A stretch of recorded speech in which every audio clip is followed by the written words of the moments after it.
হবে। আপনার ভাবখানা এরকম, এইগুলো কোরআন হাদিসে আছে মাত্র, এইগুলো অতটা দরকার হবে না। আল্লাহ ভয় দেখেছেন এই মাত্র, এই কথাগুলো আপনি নিজে নিজে ভাবছেন যে না, শরীয়ত এমন একটি বিষয়, আজ থেকে নিয়ে মুহাম্মদ রাসূলুল্লাহ সাল্লাল্লাহু আলাইহি ওয়াসাল্লামের যুগ পর্যন্ত যা বলেছিল শরীয়ত তা ঘটেছে, কিয়ামত পর্যন্ত তাই ঘটবে। 19 থাকবে, 20 থাকবে, 19.5 হবে না, 20.5 হবে না, অসম্ভব, এইভাবেই থাকবে। একটা প্রমাণ উপস্থাপন করল মুহাম্মদ এটা বলে গেছেন, তা ঘটেনি। ওই ইতিহাস ঘটে গেছে। রাসূল সাল্লাল্লাহু আলাইহি ওয়াসাল্লাম যেখানে যে ভবিষ্যৎবাণী করেছেন ওইটা ঘটেছে, ঘটবে, ঘটছে, এতে কোনো সন্দেহ নাই। একটুকু আপনি সন্দেহ পোষণ করলে আপনি মুহাম্মাদের উম্মত থেকে বেরিয়ে যাবেন।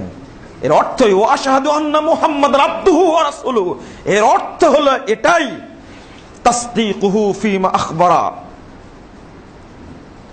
তাসদীকুহু ফীমা আখবারা, মুহাম্মদ সাল্লাল্লাহু আলাইহি ওয়াসাল্লাম যা সংবাদ দিয়েছেন তাকে সত্যায়ন করা। শুধু বিশ্বাস করে থেকে গেলেন এটা না, এটাকে কাজে বাস্তবায়ন করা।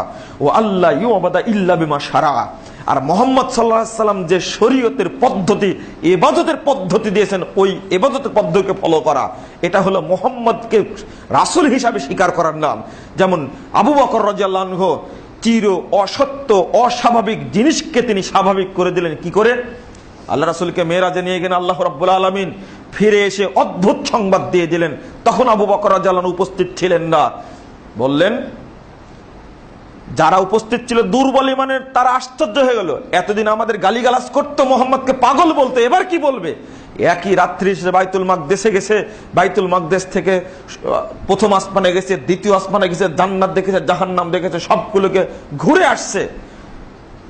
এই কথা বললে মানুষ পাগল বলবেই। মুহাম্মদ রাসূলুল্লাহ সাল্লাল্লাহু আলাইহি ওয়াসাল্লাম এই সংবাদ দিলেন, অন্যরা ভড়কে গেলেন। কিন্তু পথে দেখা হলো আবু বকরের। আবু বকর রাদিয়াল্লাহু আনহু বলছেন, দেখা হয়ে, শুনেছো আবু বকর কি হয়েছে? কি হয়েছে? তো মুহাম্মদ নাকি এক রাত্রে সবগুলো দেখে চলে আসছে। মান ক্বালা হাদা, এটা কে বলেছেন? তখন বলছেন, আরে মুহাম্মদ বলল। ওয়াইন ক্বালা মুহাম্মদ ফাকাদ সাদাকা, যদি মুহাম্মদ এই কথা বলে তাহলে সত্য কথা বলেছেন। ওই রকম ভাবে বিশ্বাস করতে হবে। আল্লাহ ভীতি, যখন মদ হারামের আয়াত নাজিল হলো, সূরা মায়েদা 90 নম্বর আয়াত যখন নাজিল হয়ে গেল, তখন আবু তালহার বাড়িতে তখন মদ নিয়ে আসা হয়েছে। খাওয়ার পরে মদ খাবে, এখন ঠিক ওই মুহূর্তে একজন আহ্বানকারী দৌড়াচ্ছে আর বলছে, আল্লাহ রাব্বুল আলামিন মদকে হারাম করে দিয়েছেন। যখন মদ পরিবেশন করা শেষ, খাবে, আর কেউ খেয়েও ফেলেছে, যখন আয়াত নাজিল হয়ে গেছে সঙ্গে সঙ্গে মদ খাওয়া বন্ধ করে দিলেন। আর আনাস রাদিয়াল্লাহু আনহুকে বললেন, আবু তালহা বললেন, তুমি মদগুলো বাহিরে নিয়ে যাও এবং রাস্তায় ফেলে দাও। সবাই রাস্তা থেকে বেরিয়ে যা নিজ নিজ বাড়িতে যাচ্ছেন। এই এক আয়াত নাজিলের ঘটনায় পুরো মদিনাতে রাস্তা ঘাটে মদের বন্যা বয়ে গেছে, কেউ বাড়িতে মদ রাখেনি। ওই বৈঠকে যিনি আগে খেয়ে ফেলেছেন, তিনি মুখের মধ্যে হাত দিয়ে বমি করে ফেলে দিলেন। এর নাম হলো আল্লাহ ভীতি। নির্দেশ এসে মদ হারাম হয়ে গেছে, আর খাওয়া যাবে না, সুযোগ নেই। কিন্তু আমাদের মধ্যে কি সেটা আছে?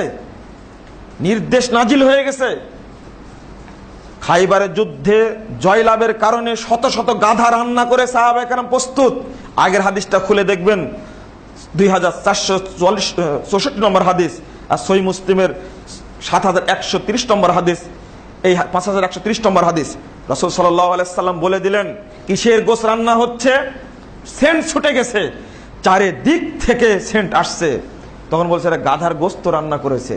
আল্লাহ রাসূল বললেন, দৌড়াও, বের হও, তাড়াতাড়ি গোটা মাঠ ঘোষণা দিয়ে দাও যে আল্লাহ রাব্বুল আলামিন গাধার গোশত হারাম করে দিয়েছেন। এই ঘোষণার পর সঙ্গে সঙ্গে গোশত ফেলে দেবে, পাতিলও ভেঙে দেবে। সাহাবায়ে কেরাম শুধু বললেন, আল্লাহ রাসূল, পাতিলটা তো রাখা যেতে পারে।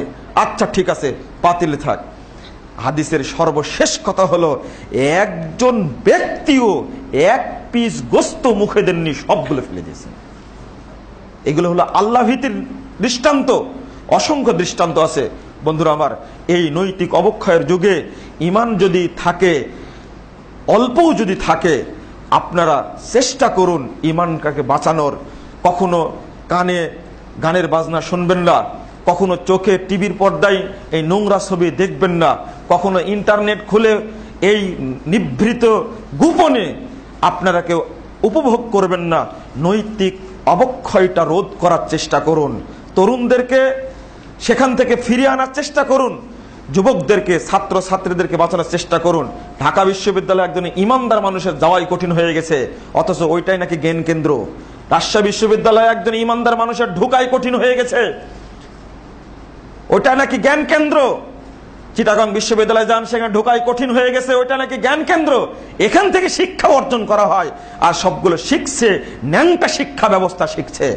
আপনাকে অবশ্যই এর মধ্যে, জাহিলিয়াতের মধ্যেই ঈমানের প্রদীপটা নিয়ে টিকে থাকার চেষ্টা করতে হবে। জান্নাতে সবাই যাবে না, এক শ্রেণীর মানুষ জান্নাতে যাবে, সবগুলো জাহান্নামে যাবে, তাদের মধ্যে অধিকাংশ মহিলা জাহান্নামে যাবে। আল্লাহ রাব্বুল আলামিন আমাদেরকে যেন এই নব্য জাহিলিয়াতের যুগে জাহিলিয়াতকে মোকাবেলা করার তৌফিক দান করেন, আল্লাহুম্মা আমিন।